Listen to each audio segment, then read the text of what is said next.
Hey everybody, this is Chief Master Longoria, Rudy Longoria for TAC KM. We're continuing on with our knife series. This time we're doing an upward stab. Now there's a couple different angles that come up with an upward stab, so it's not just one technique fixes all. So we'll talk about the differences on those. The first one we're going to demonstrate is a low blocking motion with my hand lower than my elbow. So the weapon would kind of want to slide up my forearm, so I'm going to feed it in that direction with the underhook and then a trap. So again, this is more of Rudy's kind of maybe more side bladed. I've got him in the stop position. He has got to kind of clear his hips so it circles out just a little bit. So then my block comes in, my hips go back first, and then my block, and then I sweep it out. I underhook, I fist up and elbow into the ribs like we did with the gun defense to make sure that wrist is completely locked out. At the same time would be an elbow strike or a punch or palm strike right into a gooseneck, and immediately into our counter strikes here till it goes down to one knee here. Then I can go ahead and follow up, arm follows up to the armpit, and then do a wrist locking position, drag them to the floor, and do our disarm from there. But the biggest thing is making sure that when we do that block, the hips go back, the hand is going to go down with the edge, with the knife hand edge, let the weapon slide up the arm. So again, if he's leveraging up, I'm not trying to stop it so much as I'm trying to redirect it away from my center line. You know, when he comes strong here, I'm just trying to redirect it and then immediately go into my traps and strikes from here with my counter techniques once I've locked him up. Now, if I stay there too long without any kind of strikes, he's getting out. So the idea is that I redirect the weapon, control the weapon, and then counter strike, counter strike, counter strike, counter strike. And then if we do that really well, we don't have to worry about step number 4, which is the disarm. So again, that's our basic premise when it comes to TAC KM. Now the secondary one is the angle of attack is different.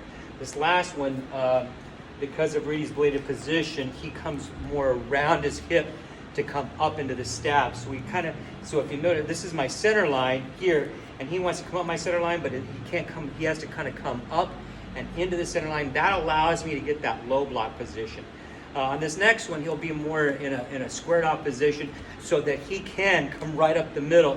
He just moves his hip over, and then he can come straight up the middle. So that's going to change where I go with the redirection.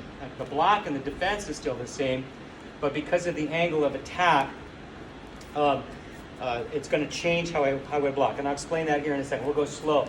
So again, he comes up the middle here. When I block here, I'll be lucky enough to get my arm in position here, but my hand will not be lower than my elbow. Again, if he comes quick and fast, my defense is my hips back. And then I make sure they're here. But see, if you notice, I'm about 90-degree angle with my block. And if he's leveraging up, I'm probably going to cave in a little bit. So now I'm less than 90 degrees. 90 degrees, less than 90 degrees. On the other one, I was way below the 90-degree line to angle up. So this time, with the leverage of the weapon, I let it slide up to the inside of my body, and then my opposite hand spears to the outside, and I pass it to the inside of my body. Immediately I come in, shoulder to the armpit, head towards his face, and my right hand comes through. I do immediately a brachial strike and into a clinch, locking him up, and immediately start knee striking and knee striking for the secondary or for the counter strikes. So again, the first motion is going to be to redirect the weapon to the inside. Last time we did redirect to the outside. So this, again, I'm late with the block, and this could be on either one. I end up being late, and I'm here. My hand is higher than my elbow, so the leverage would be hard for me to push it through and around, which is what a lot of the other systems do. And then it causes failure on the defense or the redirection. So I'm not going to fight his power, especially if he's really coming up strong. I'm just going to redirect it to the opposite side instead of trying to force it past my center line.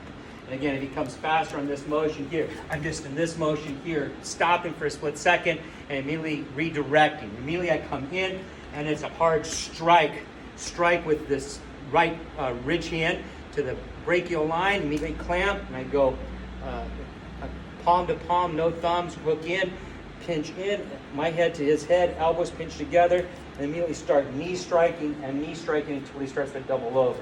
Then from here, I rotate his body, which cranks his hips.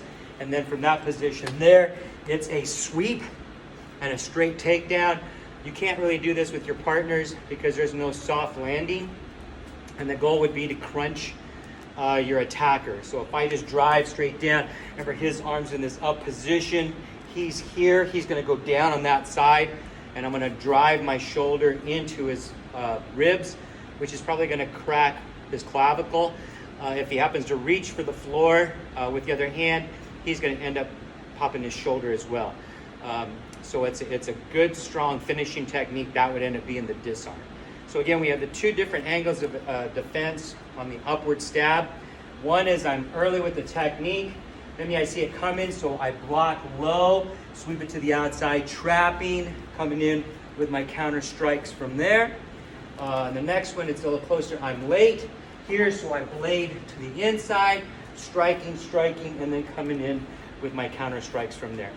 And that's our TAC Krav Maga self-defense against number 7 upward stab to the core.